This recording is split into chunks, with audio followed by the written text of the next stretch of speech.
whatever.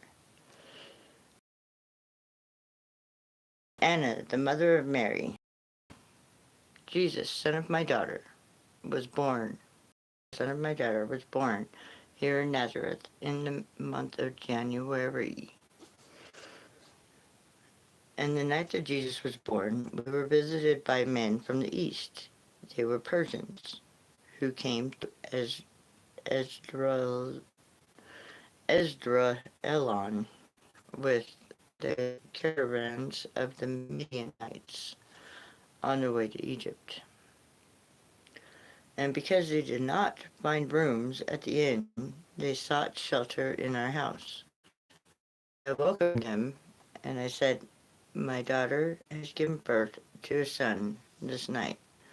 Surely you will forgive me if I do not serve you as it behoves a hostess to do." Then they thanked me for giving them shelter, and after that they had supped, and they said to me, we would like to see the newborn. Now the son of Mary was beautiful to behold, and she too was comely. And when the virgin child Mary and her babe, they took gold and silver from their bags and frankincense, and laid them all at the feet of the child. Then they fell down and prayed in a strange tongue, which we did not understand. And when I led them to the bedchambers prepared for them, they walked as if they were in awe at what they had seen. When morning was come, they left us and followed the road to Egypt. But at parting they spoke to me and said, "The child is but a day old, yet ye have seen the light of our God in his eyes, and yet we have seen the light of our God in his eyes, and the smile of our God upon his mouth. We bid you protect him, that he may protect you all." And so saying, they mounted their camels, and we saw them no more. Now Mary seemed not so much joyous in her firstborn, as full of wonder and surprise. She would look long upon her babe, and turn her face to the window. Wow, did you just see how it just got dark? It just got dark. Big time. I can't read this now. My world.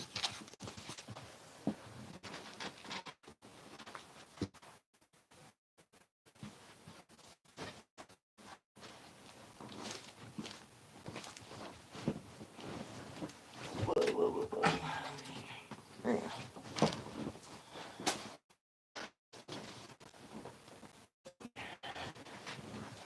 So, continue on here. Oh yes, with Blythe and all. Yes, of course. Welcome, Blythe. Just don't bother me. Just don't bother me. No. Oh, they're gonna bother me. That's what they do. They're gonna land right next to me right there and not be killed. Okay, whatever. Okay.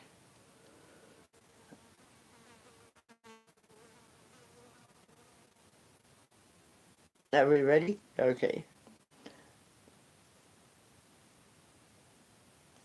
But at parting they spoke to me and said, "The child is but a day old, yet we have seen the light of our God in his eyes, and the smile of our God upon his mouth. We bid you to protect him, that he may protect you all." And so saying, they mounted their camels, and we saw them no more. Now Mary seemed not so much joyous in her firstborn, as full of wonder and surprise. She would look long upon her babe, and then turn her face to her window and gaze far away into the sky as if she saw visions. And there were valleys between her heart and mine, and the child grew in body and spirit, and was different from other children. He was aloof and hard to govern, and I could not lay my hand upon him.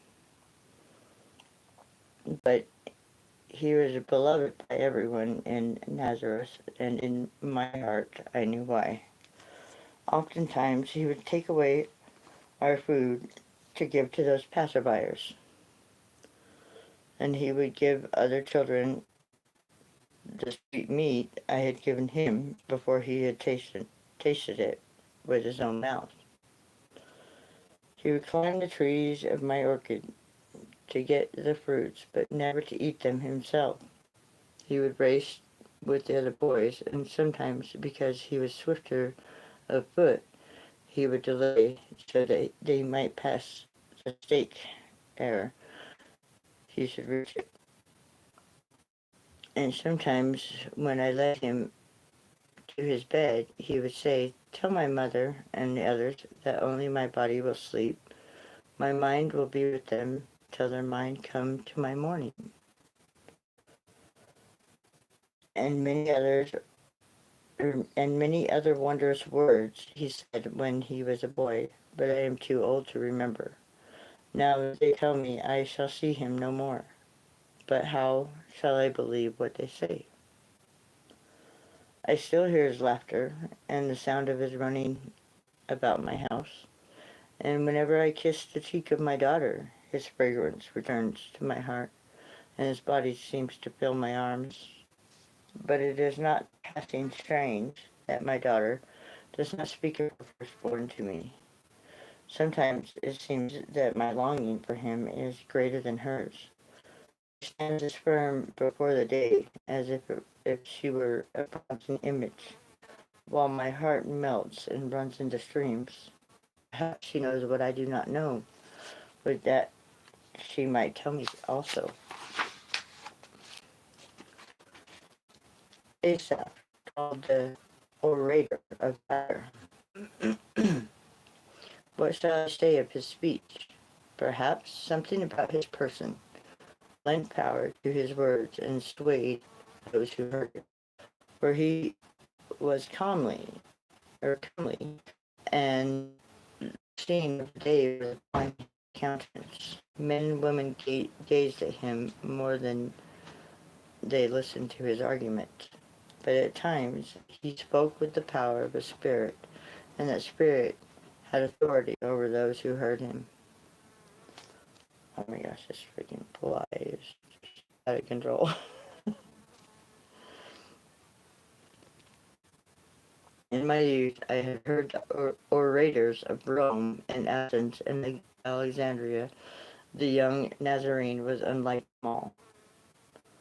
They assembled their words with an art to en- to enthrall the ear. But when you heard him, you, your heart would leave you and go wander a parable.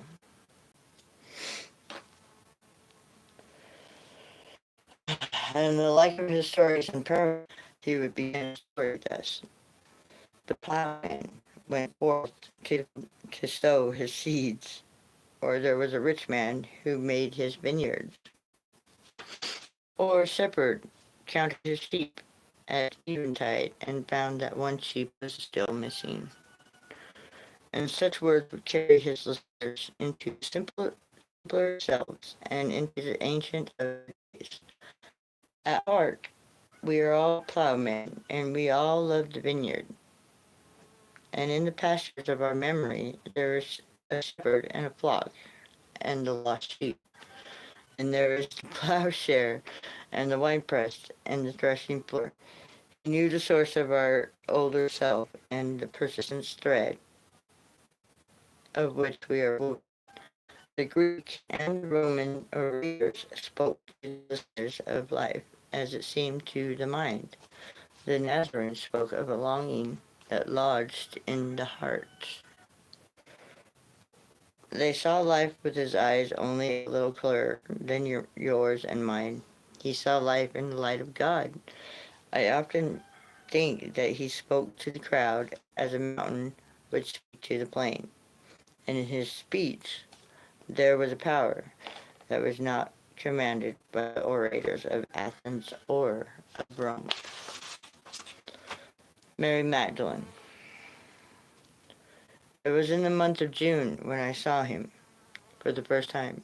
He was walking in the wheat field when I passed by with my handmaidens, and he was alone. The rhythm of his step was different from other men's, and the movement of his body was like naught I had seen before. Men do not pace the earth in the manner, and every now, or even now, I do not know whether he walked fast or slow. My handmaidens pointed their fingers at him and spoke in shy whispers to one another, and I stayed my steps for a moment and raised my hand to hail him. But he did not turn his face. He did not look at me. And I hated him. I was swept into myself, and I was as cold as if I had been in a snowdrift, and I shivered. That night I beheld him in my dreaming, and they told me afterwards that I screamed in my sleep and was restless upon my bed. It was in the month of August that I saw him again through my window. He was sitting in the shadow of my cypress tree across my garden, and he was as still as if he had been carved out of the stone, like the statues in Antioch and the other cities of the North Country. And my slave, the Egyptian, came to me and said, "The man is here again. He is sitting there across your garden." And I gazed at him, and my soul quivered within me. And he was so beautiful. His body was still, and each part seemed to love every other part. Then I clothed myself with raiment of Damascus. Oh, Damascus, yes. And I left my house and I walked towards him. Was it my aloneness, or was it his fragrance that drew me to him? Was it hunger in my eyes that desired comeliness, or was it his beauty that sought the light of my eyes? Even now I do not know. I walked to him with my scented garments and my golden sandals, the sandals the Roman captain had given me, even these sandals. And when I reached him, I said, "Good morrow to you." And he said, "Good morrow to you, Miriam." And he looked at me, and his night eyes saw me as no man had seen me before. And suddenly I was as if naked, and I was shy. Yet he had only said, "Good morrow to you." And then I said to him, will you not come to my house?" And he said, "Am I not already in your house?" I did not know what he meant, but I know now. And I said, will you not have wine and bread with me?" And he said, "Yes, Miriam, but not now. Not now, not now," he said. And the voice of the sea was in those two words, and the voice of the wind and the trees. For mind you, my friend, I was dead. I was a woman who had divorced her soul. I was living apart from the self which you now see. I belonged to all men and to none. They called me the harlot, and a woman possessed of 7 devils. I was cursed and I was envied. But when his dawn eyes looked into my eyes, all the stars of my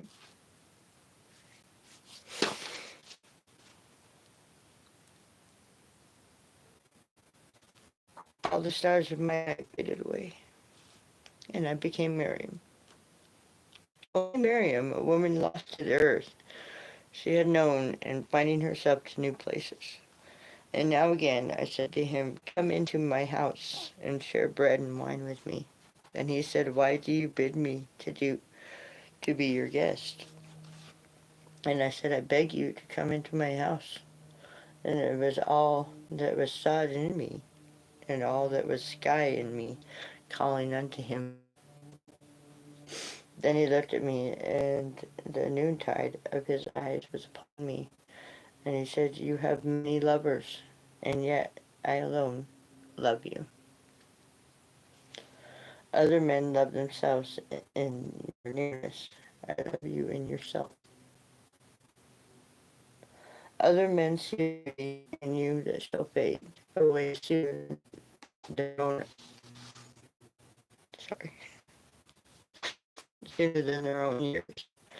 But I see you in a beauty that shall not fade away, and in the autumn of your days that beauty shall not be afraid to gaze at itself in the mirror,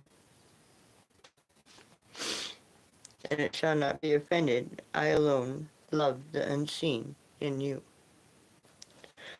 Then he said in a low voice, Go away now. If this cypress tree is yours, and you would not have me sit in its shadow, I will walk my way. And I cried to him, and I said, Master, come to my house. I have incense to burn for you, and a silver basin for your feet. You are a stranger, and yet not a stranger. I entreat you to my house. Then he stood up at me, even as the seasons might look down upon the field. And he smiled, and he said again, All men love you for themselves. I love you for yourself. And then he walked away. But no other man ever walked the way he walked. Was it a breath born in my garden of the east, or was it a storm that would shake all things to their foundation? I knew not. But on the day the sunset of his eyes slew the dragon in me, and I became a woman. I became Miriam Mitchell.